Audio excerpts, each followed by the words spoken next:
rare and balanced view on politics in today's world. Based on facts, born of rationality, common sense, and logic, providing context on today's events. This is American Perspective with Rick Thomas. Hello, everyone, and welcome to American Perspective. I am your host, Rick. Mrs. Whiskey's in the studio in the background snorting because she's laughing at me. Anyway, so State of the Union, first one for Trump's second term. Know that last year's little speech that he did was not a State of the Union, even though the leftist lunatics all took it as such. It isn't. You know, the thing about the State of the Union, that was a tradition that actually started with Ms. T says hi. Anyway, yeah, she says hi back. So it started as a tradition with George Washington. And Ronald Reagan actually has a classic joke about it where he was saying that he was not there when it happened. But in the Constitution, the State of the Union comes actually from the Constitution. And I'm attempting to try and find it here while I'm quickly looking through this. Yeah. As for diminished before. Oh, wait. It's not that one. Let's see. Yeah, here we go. It's Article 2, Section 3. Article 2, Section 3. I lost my words. Yeah, my closed captioning seems to be on the fritz. Let's fix that. All right. Anyway, Article 2, Section 3. He shall from time to time give Congress information of the State of the Union and recommend for their consideration such measures as he shall judge necessary and expedient. He may, on extraordinary occasions, convene both houses or either of them, and in case of disagreement between them with respect to the time of adjournment, he may adjourn them to such time as he shall think proper, and so on and so forth. There's a little bit more talking about ambassadors and public ministers, take care that the laws are faithfully executed, and shall commission all the officers of the United States. That's just rounds it out in terms of Section 3. But the point is that he shall from time to time give to Congress information on the State of the Union. And that's where it came from. Now, notice there's no date. There's no, hey, you know what? He's going to do this every single year. It's just from time to time. And we, of course, turned it into, well, it's going to be, every year or whatever. Whatever. This is a tradition, honestly, that, and by the way, the whole idea of making it televised, and making this like this really bbig deal is another tradition. It doesn't have to be this way. It really doesn't. And oftentimes, the State of the Union, I mean, realistically, especially when you have the liberal leftist lunatics of the Democrat Party doing what they did at his last speech in front of the houses, where he basically was trying to hype up the country, and they did their stupid crap like sitting there when he was introducing people who honestly should have gotten standing ovations, especially that young kid who had the medical disease that he was. I can't think of his name right off the top of my head. I can picture him in my head. I'm good with faces, but not so much with names. That's what I have Mrs. Whiskey for. Anyway, as I was saying, so he, their stupidness is going to extend into this time around. For the rebuttal statement, the Democrats have, it's brain cancer. Thank you, unofficial producer Nana. Anyway, they have got Abigail Spanberger from Virginia. She was just elected the governor over there. At least I think it's Virginia. Anyway, you'll notice, though, that the Democrats seem to have foregone or thrown away the whole idea of having, a person of color or a person who checks special intersectional boxes as their rebuttal person, because they went to Abigail Spanberger, who is a white, blonde woman.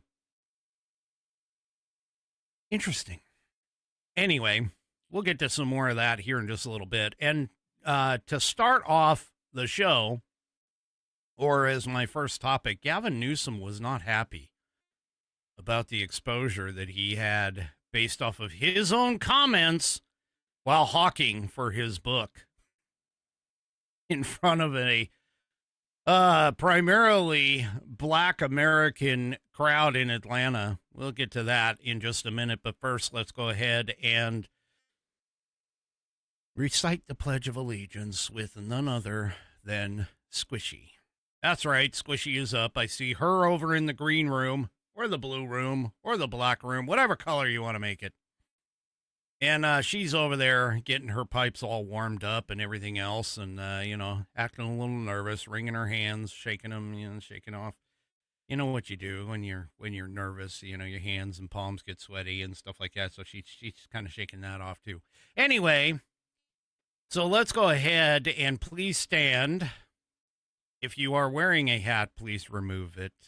Place your hand over your heart and follow along with Squishy as she recites the Pledge of Allegiance.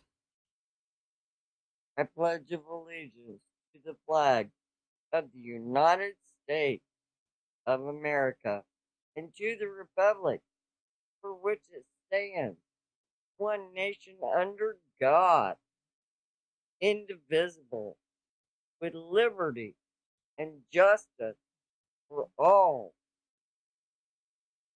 All right, and I thank you, Squishy, for that wonderful rendition of the Pledge. If you would like to hear your rendition of the Pledge played here on the program, all you need to do is record yourself reciting or performing the Pledge in your style. Take that audio file, video file, whatever kind of file that is created. Attach it to an email, send it off to me, send it to fans, F-A-N-S, at AmericanPerspective.online. That's fans, F-A-N-S, at AmericanPerspective.online. I have 21 in total right now. I'd like to get 26 by the end of 2026. So that means, if you're a math whiz, it means you've got 5 more to go. So get them done, people. And if you do it on your phone, you can utilize the share option. That's S-H-A-R-E, share option. And you'll be able to send it off to fans, F-A-N-S, at AmericanPerspective.online. And I will get you into the rotation.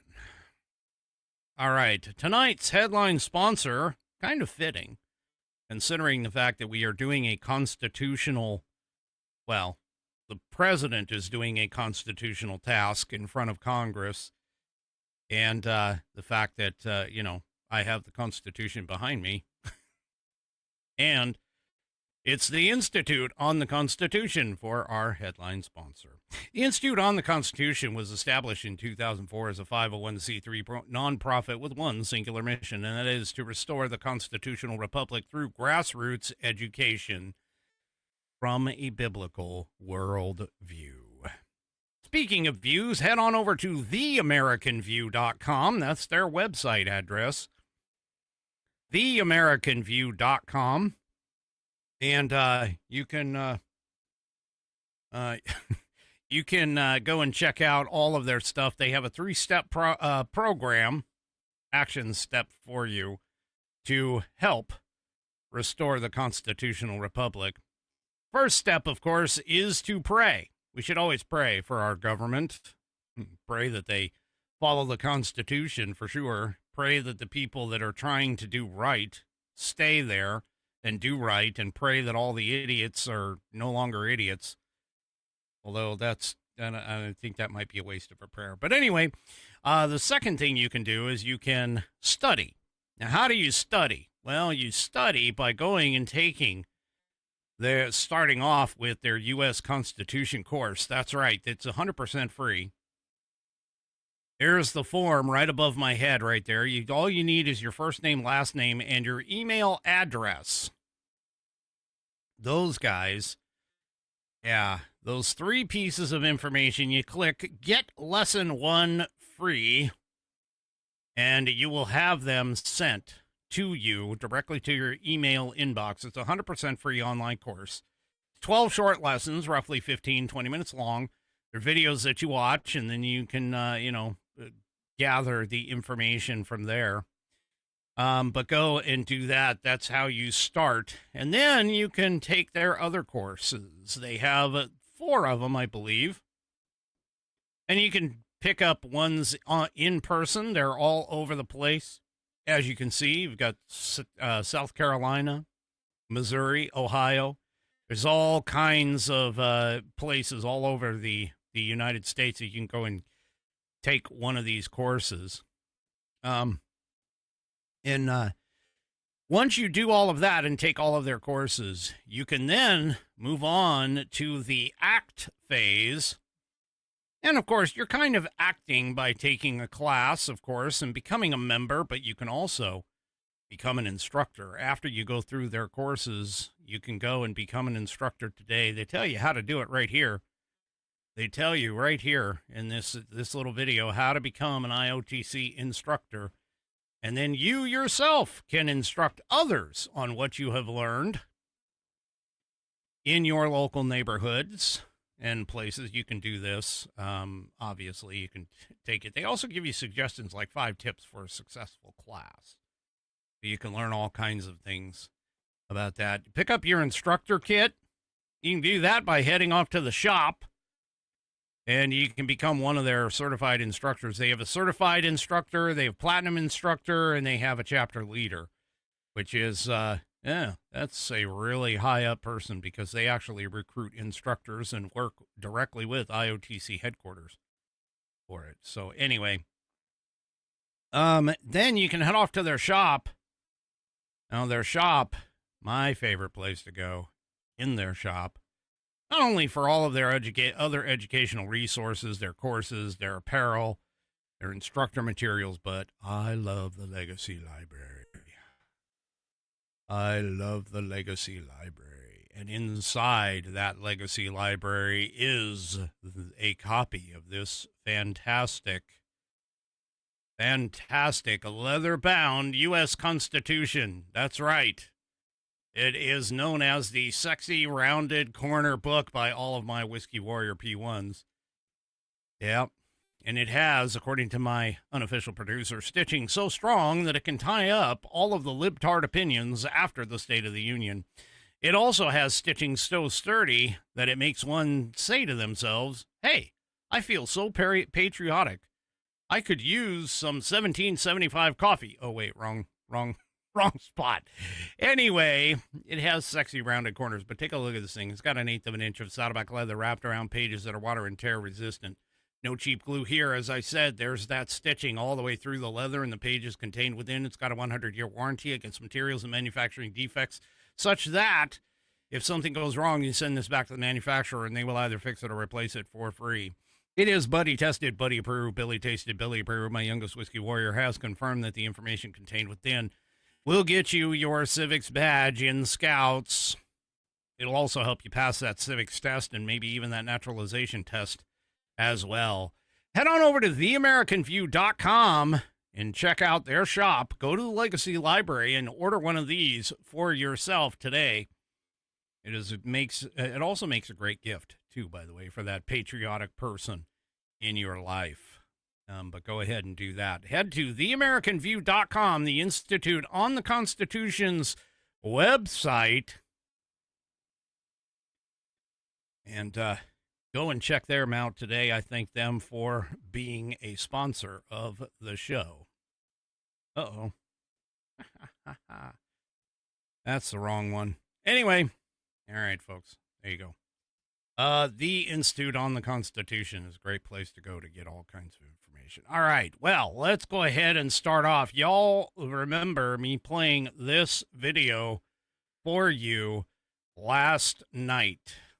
I'm not trying to impress you. I'm just trying to impress upon you. I'm like you. I'm no better than you. I'm a 960 SAT guy. And I'm not trying to offend anyone, trying to act all there if you got 940. But literally a 960 SAT guy. I cannot, you've never seen me read a speech because I cannot read a speech. Maybe the wrong business to be in. Yeah. Well, anyway. Again, he was there to hawk his book, Young Man in a Hurry. I don't know where they came up with that title, but whatever. Anyway, as I was saying, that remark immediately drew some scrutiny. Now, I got to be honest with you, I can't really tell from the way that the other host on stage or the host on stage, his reaction. The crowd didn't seem to be, too far into it because it wasn't like a rip-roaring laughter. But yeah, he was saying, I'm like you. I'm not better than you. I'm the 960 SAT guy. Why is it that the elitist Democrat idiots, and yes, that's exactly how they are, why is it that the elitist Democrat idiots try to, again, that whole code switching thing? I mean, seriously, I don't understand. Why can they not be just themselves? Why do they have to act as though they're, I'm just like you. I am just like you. Except there's a problem. There's a big problem. And this is the same with Jasmine Crockett. This is the same with AOC. This is the same with pretty much any of these people who sit there and try to say, I'm just like you. I'm one of the little people. Yeah. Well, anyway, he got all pissed. He got all pissed about it, and apparently Sean Hannity got into it. So Sean Hannity posts at Gavin Newsom, this on X. He goes, at Gavin Newsom thinks a 960 SAT makes him like black Americans. Let that sink in. And this is true. I mean, why would you walk into a room and say, hey, you know what? I'm just like you. I'm an idiot. I can't read. Where do these people think they are coming from? I mean, I know several black Americans. I've known them throughout my whole life. Almost every single one that I have ever run across, I have never considered stupid.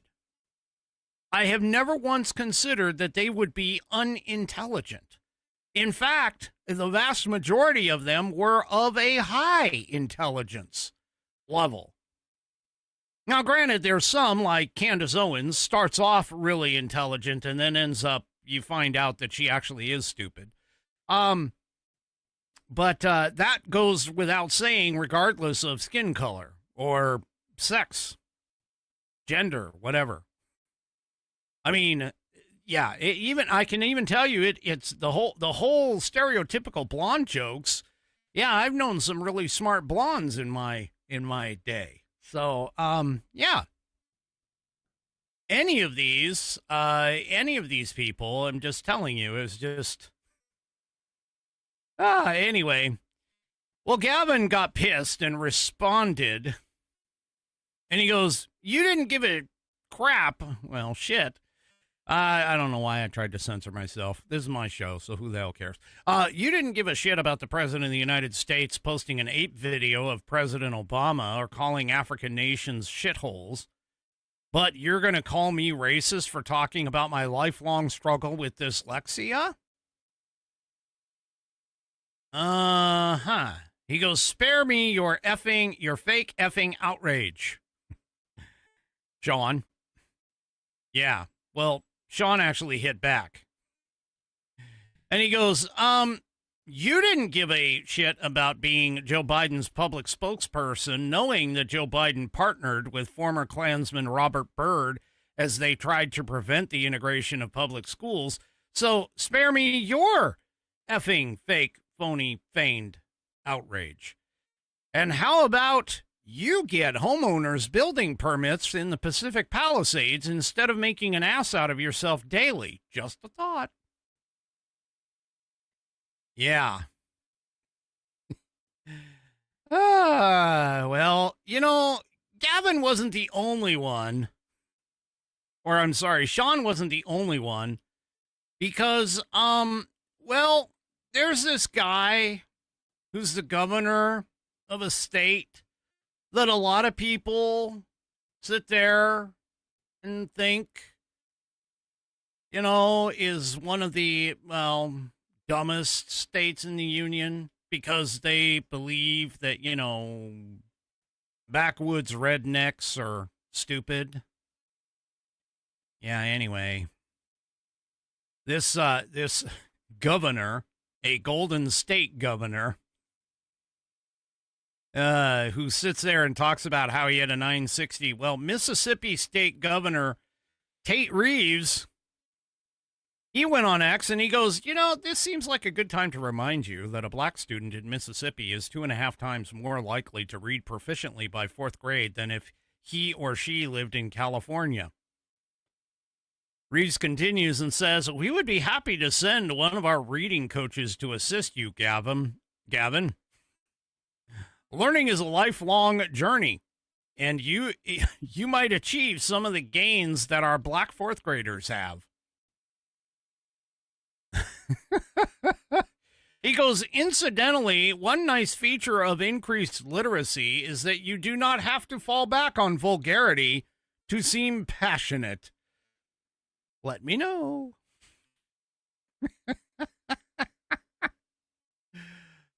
Oh, that is so perfect. I'm just saying. Now, the funny thing is these leftists, these lunatic leftists, they all fall into what Ted Cruz characterized.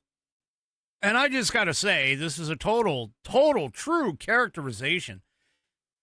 They all fall into the soft bigotry of low expectations. It's what got us the, affirmative action plans. It's what gets us all of these things like, oh, no. No, we can't have voter ID because, people don't know how to get ID. They just don't know how to get ID. Well, they do. They know how to get ID. And like Mississippi Governor Tate Reeves says, there's a lot of very highly intelligent people out there. Okay? Highly intelligent. And, yeah. So he's trying to be relatable, folks. That's what these people are doing, and they feel as though the code switching, as though I'm just like you. I mean, look at like Tim Walz. Tim Walz took it even a step further. He's like, hey, you know what? I know how to change an air filter in an old truck. That makes me one of the guys. And yet I want to put tampons in boys' bathrooms because I think that's where they belong. Like, folks, come on, please. Look, if there's one thing that I've learned in this life, really, if there's one thing that I've learned in this life, it literally is be yourself. No matter what kind of situation that you're in, be yourself. You can't be anybody else. And even if you wanted to be somebody else, why would you want to be somebody else? Because wouldn't you want everybody to know who you really are? I mean, not so much necessarily like, oh, everybody's got to know who I really am. But the thing about it is that why would you not want to be yourself? Because think about it this way. And this is where a lot of the lefty lunatic idiots get into trouble. Just like lying. Sooner or later, your lies get packed on with lies and other lies, and then you can't remember the original lie that got you into the lie that got you to where you are lying about now. It's too much to keep track of. I mean, oh my gosh, I can't imagine my sitting here now. Seriously though, am I going to go around and like look at people and go, yes, I'm better than anybody else because I happen to figure out how to stream online. And so therefore I am much better than the common man. Seriously? I talk about idiot. I mean, I'm no smarter, realistically, I'm no smarter than most average people, okay? I'm just going to say. I'm really not. I'm yes, I laugh at others, but for the general public, yeah, I'm not smarter than anybody else necessarily. I'm not a superhero. I'm not a highly intelligent individual. I see what I see. I've got common sense, and I apparently put it out there for anybody to watch. I can't sit here and imagine how difficult it is to know. Okay. Jasmine Crockett, for an example. Oh, I'm in front of the po folks. And so I got to talk ghetto because otherwise, I got to look relatable. Look, if you want to be relatable, be yourself. Either though, and this has been my thing, you either like me or you don't. And if you don't like me, fine. I don't have to like everybody that I meet either. And this is kind of the thing. It's like, well, either you like me, you want me for the job. I mean, again, even I don't like everybody that I necessarily work with because I'm not going to. But I'll tell you what, if they do their job properly, I don't have to like them.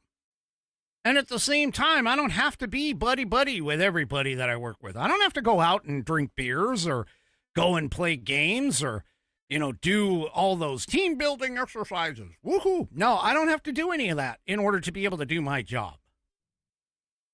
I don't have to do that. I only have to perform my job. And when I come here in front of the camera, my job is to not only hopefully entertain, but also to educate. That's my job. And if I don't do my job right, then none of you will come back. But I'm certainly not going to sit here and say that, I'm smarter than my whole audience. That's ridiculous. There's no way I could even come close to recognizing that. Seriously, there's no way that I could even come close to understanding that because everybody is intelligent in their own way. Everybody is intelligent in some way, shape, or form about things. And if you don't understand that I'm no more important than anyone else in this country. I mean, I haven't cured cancer. I haven't come up with the cure for some, disease or whatever. I haven't done any of that. I haven't done any, life-changing, human history-altering task. I'm just a person. That's it. I'm nothing else. Nothing special. But I'm also not someone that definitely needs to be, rubbed in the dirt. But that's what these elite leftist lunatics all do. I mean, the most important people, realistically to me, are my close personal friends and family members. And also, all of you as my audience are important. You're important because without you, I don't have a show. And so, yes, the audience is more important than I am in this entire situation. I mean, this is what it is, folks. This is what it is. And yet all of these leftist lunatic elites, the first thing they think of is, well, I'm in Congress. And because I'm in Congress, I'm more special. I'm specialer. Really? No. Guess what? You actually work for us, you dumbass. You actually work for the people of this country. And that's probably part of the reason why they hate Trump. That's probably part of the reason why they absolutely despise Trump. Because Trump doesn't come off that way. Yes, Trump is rich. Yes, Trump is privileged. Yes, he was given his money, but he has made more money on top of that. And yes, he has become successful. Is he successful in every single venture, in every single avenue of his life? No. But he comes off as real. Regardless of his status, he loves McDonald's. I personally do not. But that's just me. He's able to walk into burger joints. He loves burgers. He's like, oh, I love burgers. I want to stop it. He could walk into a burger joint in Georgia and everybody will be all smiles, no matter what their skin color is. Because that's the way Trump is. That's the way Trump is. And there are so many people who have been a part of Trump's circle, Trump's orbit, that he sits there and he's like, oh, you know, I felt like I was the most important person in the conversation, even though Trump was sitting there having the conversation with them. See, that's real. That's realism. That's how you know when somebody is authentic. Because you don't feel more important than they, whoever it is that you're meeting. You don't feel anything less, and you walk away from the engagement going, man, that guy really treated me well, or that gal. Well, gal. That lady. There we go. We'll do it right. All right. Well, speaking of elitist and everything else, you know, AOC talked about how she was from the Bronx. She's not from the Bronx. You know, Jasmine Crockett talks about, I'm from the ghetto or whatever. And she does her code switching and stuff like that. She's like, I'm just one of y'all. Yeah, well, we found out about her, too. Well, guess what? Gavin Newsom in that whole 960, I'm just a 960 SAT guy, and I can't read. That's why you'll never see me read a speech. Really? Amy Curtis over at Town Hall, she dug into a little bit of Gavin Newsom's background. Well, let's see. He grew up with a wealthy father, and even though his parents divorced, Newsom himself was never in poverty or struggled from want. Yeah, he's talking about how, you know, again, they are trying to make themselves identifiable. They don't want you to know, and this is part of the problem. This is why they are so fake. They don't want you to know that they came from an elitist family. Did you know? By the way, he played that card. He's like, I grew up poor. I grew up poor. Really? And he also said that his mom worked a lot. So he grew up on frozen lasagna and macaroni and cheese. Really? Did you? Did you, though? It's like walking home, got home early. My mom was always working, so cooking literally lived off Stouffer's lasagna, macaroni, and cheese. Uh-huh. I mean, Nicki Minaj pulled that out, by the way, in terms of talking about his voice. He usually has a frenetic, fast-paced speech, and then he, kicks down the cadence. He code switches. And that's his plan. Well, he grew up apparently in circles with the Gettys. Yeah, the Gettys. Have you ever heard of the Gettys? I mean, one of the richest families in United States history. Yeah. Oh, and here's a photo of Gavin Newsom as a young man. I don't know about you guys, but I only wore whenever I was out with my friends, I only wore a tie when I went to church. And usually I wasn't with my friends when I went to church. But take a look at this guy. Yeah, you see the guy in the yellow circle? Yeah, that's Gavin Newsom. Oh, yeah, it's sure. Sarah Rose on Sarah's 76 on X is like, a disturbing photo of Gavin Newsom resurfaces of his troubled youth, growing up in the slums with thugs and suffering through his life in poverty. Truly heartbreaking. Yeah, there he is. That's what he wants. He wants you to make. He wants to make himself identifiable to you. He wants to try and identify with you because he can't identify with you. He doesn't know about the American struggle. He grew up affluent. He grew up in we'll call it upper middle class, maybe a little bit higher.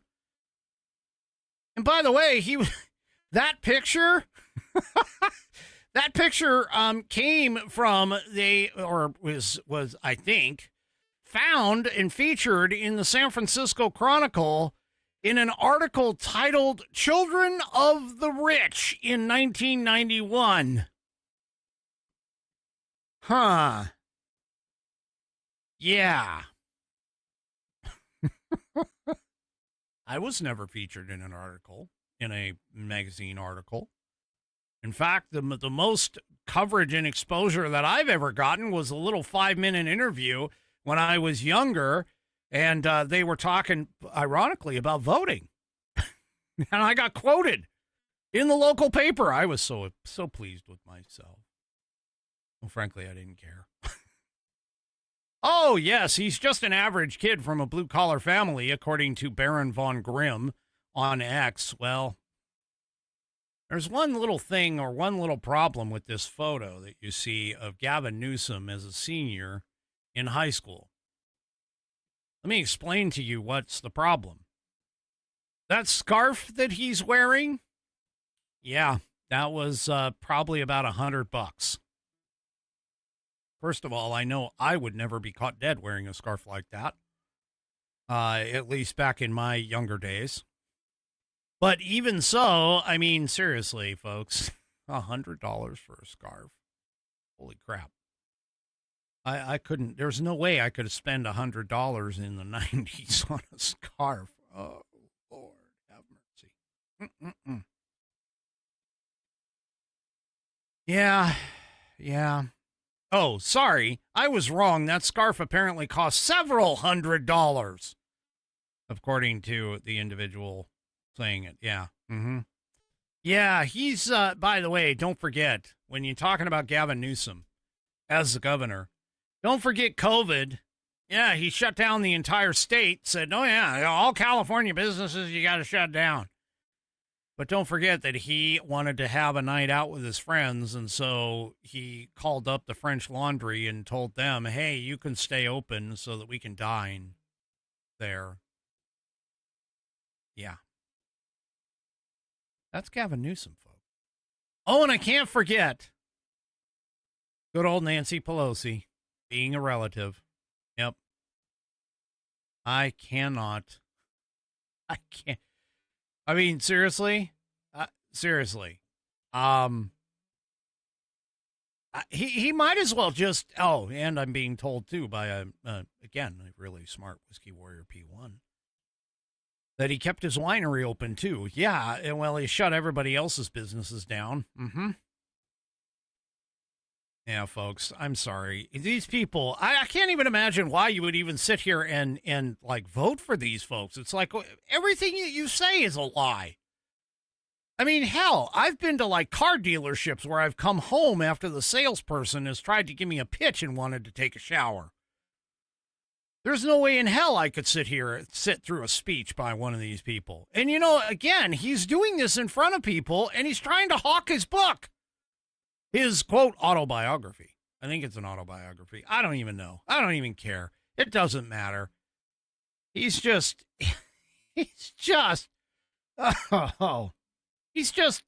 horrible. And it's not just him, it's his team, too. By the way, supposedly, Newsom keeps claiming about his dyslexia struggles, but I guess he can read books reportedly in mere hours. Huh. Yeah. Yeah. Okay. Well, apparently, Real Clear Politics political correspondent Susan Crabtree reached out to Newsom's team, his communications team. You know, the taxpayer-funded communications team. Oh, by the way, I don't know if anybody saw this, but he apparently has a photographer that runs around with him at the cost of something like $60K plus, as a personal photographer to run around and like capture all of these moments. Anyway, Susan Crabtree reached out to Newsom's taxpayer-funded communications teams and goes, can you guys provide some documentation that the governor has a dyslexia diagnosis? Do you mind? I mean, we would, if he has it, it would sort of like asking for, Obama's birth certificate. Or, well, I hate to say it, but Trump's taxes. Okay. Anyway, she noted as a part of that whole request, she noted that, Newsom supposedly discovered paperwork from his childhood regarding his dyslexia diagnosis after his father had passed away in 2018. So he says that he was diagnosed with dyslexia in 1972. That would be when he's about 5 or 6. Is there anything that the governor can point to as proof of this? Here's how their highly intelligent, taxpayer-funded communications team responded. This is Izzy Gordon, who is the director of communications. He replied to Crabtree, hey, Susan, thanks for reaching out. Respectfully, F off.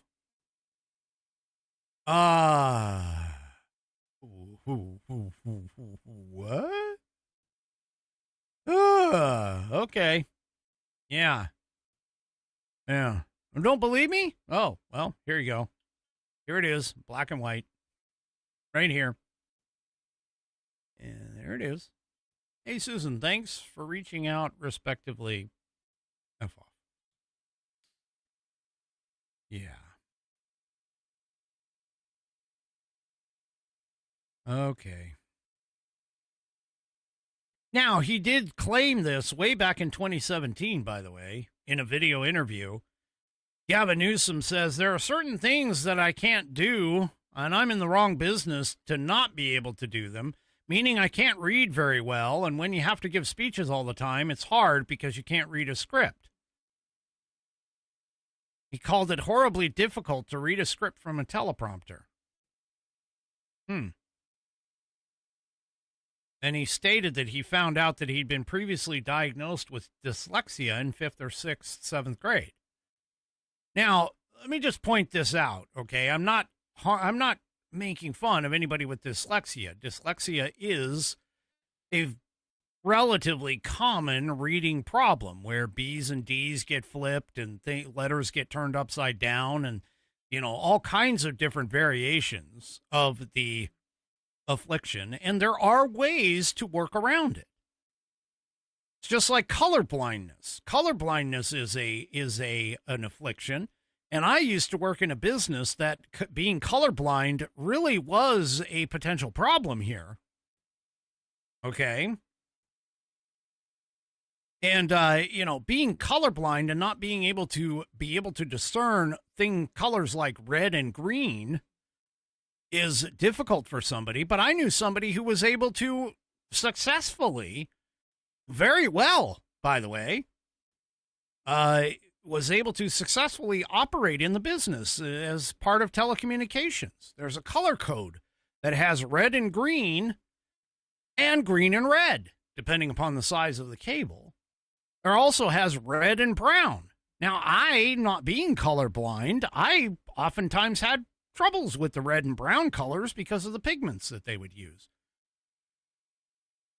But anyway, now, according to this article in The Blaze, Newsom appeared to contradict himself in an April interview in which he said he had recently read a 350-page book in less than 2 hours. Now, to finish that particular book, which is an 11-hour audiobook, in 2 hours, one would need to play it at 5.5 times the normal speed. Yeah. Newsom stated, I went through it in a quick hour and a half, almost 2 hours, and trust me, I don't read very fast, but it reads at an unbelievable pace. Really.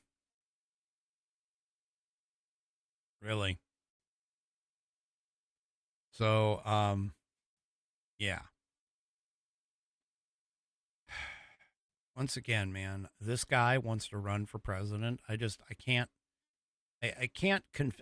cannot fathom where these people come from. And they claim that they are the party of, inclusion and so on and so forth. In fact, speaking of which, it's not just Newsom. I've seen it in all kinds of Democrats. For an example, CUNY,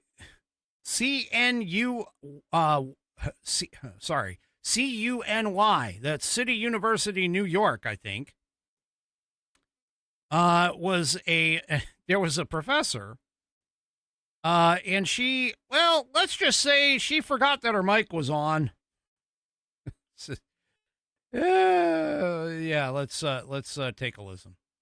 Another important part of CES for me is our speech program. I've been receiving speech services since first grade. I attend Mr. Goldman and 2 other students on Fridays.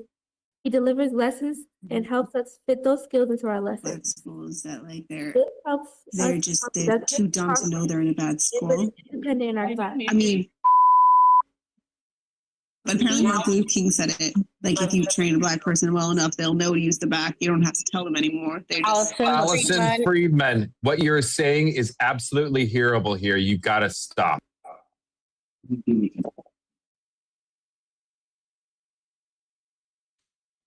Huh. Okay. Yeah, I'm sorry, sweetie. Go ahead, baby. I'm sorry. Me and many other students take our classes and we're back. Oh my Lord.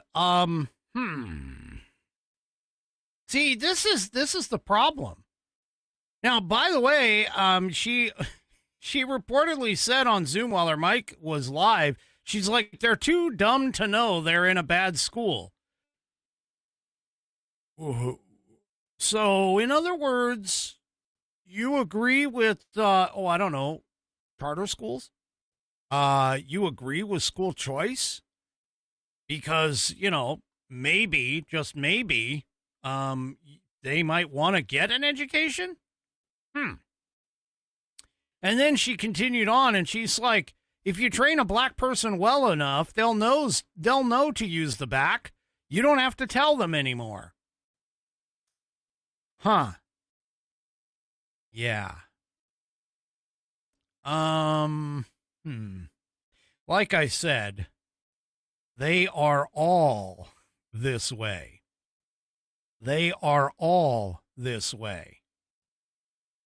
Yeah.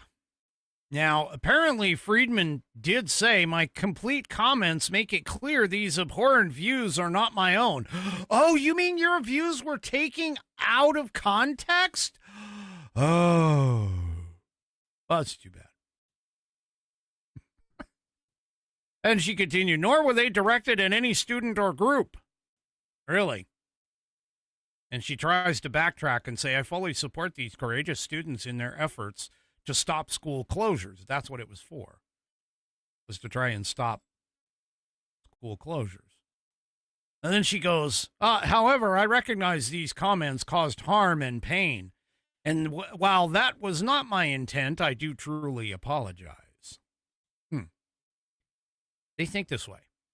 They do. These leftist lunatic idiots think this way. This is their thought process.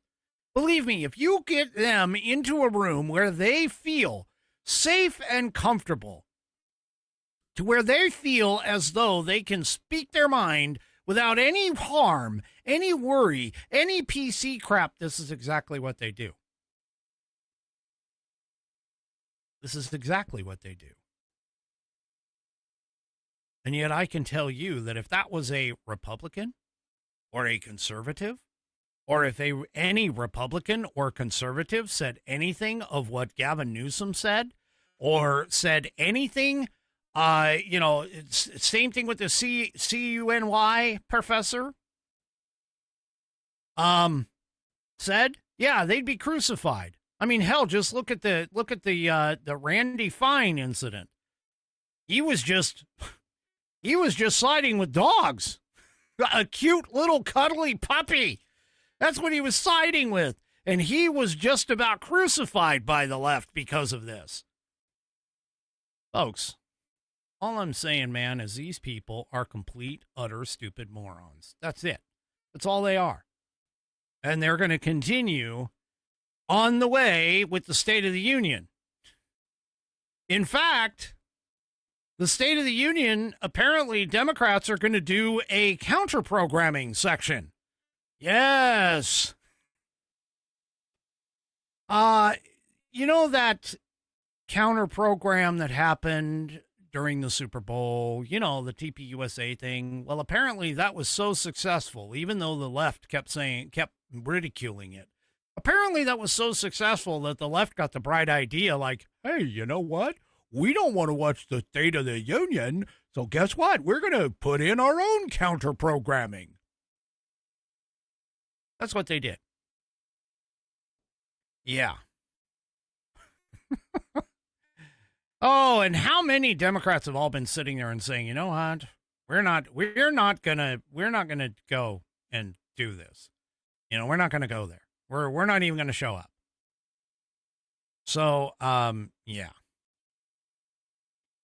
Yeah. Anyway.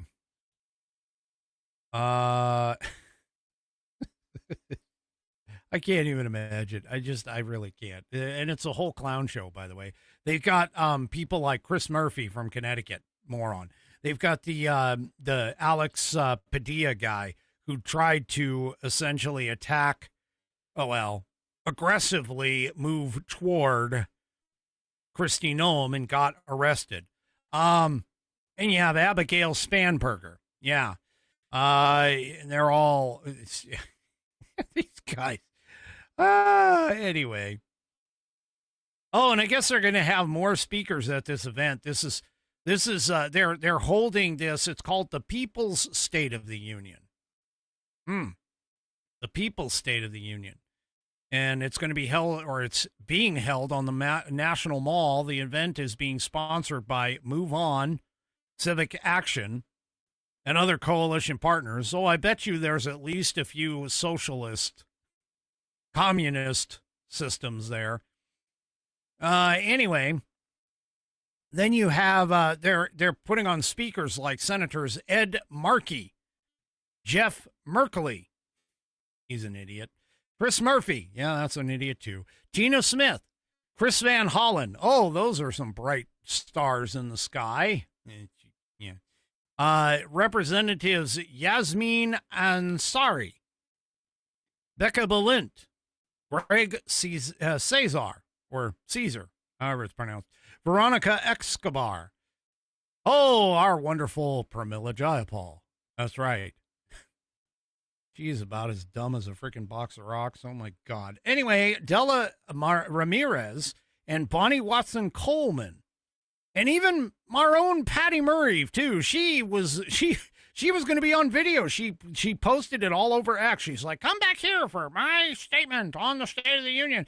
They're all vying for whatever. I don't know. This is just ridiculous. This is just ridiculous. Yeah.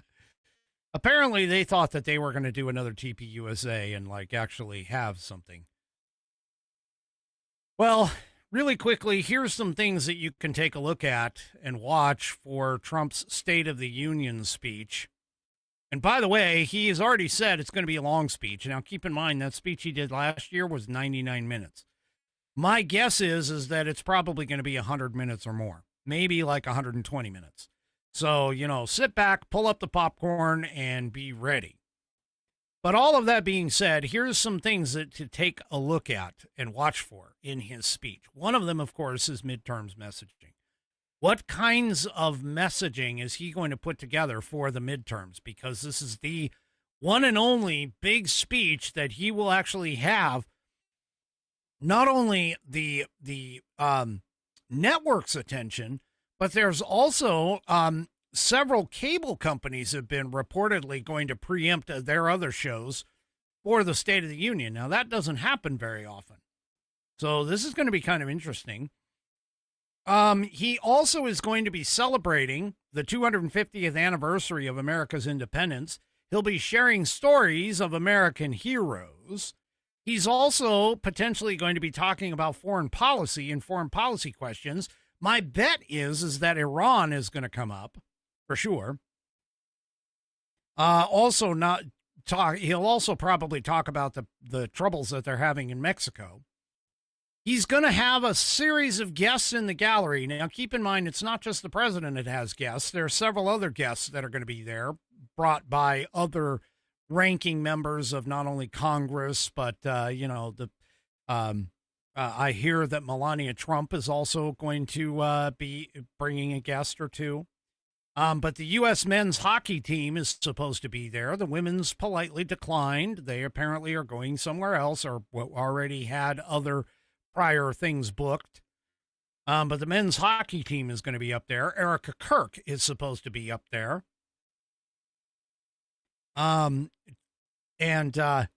There's going to be some people who say that they were victims of Jeffrey Epstein up there. Jess Michaels, the family of the late Virginia Giuffre. Then you also have, let's see, who else? Mike Johnson is going to host the daughter of Gulshan Abbas, which was a Uyghur doctor who has been detained in China since 2018. Representative Chris Smith is going to have Claire Lai, or Lay, L-A-I, whatever that is pronounced, who's the daughter of the Hong Kong media tycoon Jimmy Lai, who has been serving a 20-year prison sentence there. You'll also, again, keep in mind the reaction by the left is going to be a big thing to watch for. Well, whoever happens to be there. Because don't forget, just remember when Nancy Pelosi tore up the speech during his first term. Yeah, keep an eye out for those kinds of reactions that are going to be happening. He's also, I'm guessing, he's also going to be defending his record, which he's got a lot. He's got a lot to talk about in terms of that, for all of those kinds of things. Well, my understanding is he is supposed to speak or start speaking in just a couple of minutes. Nick Shirley is supposed to be there. There's just a whole host of other people with regards to this. So I am going to go ahead and let you guys go. Go and check it out. It's being live streamed across all kinds of places. Rumble, I know Right Side Broadcasting is going to carry it. There's a whole bunch of other places that are going to be streaming it. So I will go ahead and get out of the way. But hey, let's just remember, this is just one. This is the first State of the Union of the last term that this president is going to have. So get yourselves ready. If you haven't already, head on over to rumble.com, get yourself an account. It is free. And once you are signed up and signed in, make sure that you search for the American Perspective channel and hit that green follow button to get notified every time that I go live. Also, too, don't forget to hit those thumbs up, thumbs downs, or in the case of 3 Chevy, my thumb sideways, across all my platforms, whether it's X, YouTube, Facebook, or, of course, the aforementioned Rumble. We will see you tomorrow night, 5 p.m. Pacific, 8 p.m. Eastern Time for Whiskey Wednesday and the pet of the week, if somebody can get one in. Anyway, we will see you tomorrow night. Enjoy the State of the Union, and good night, everybody.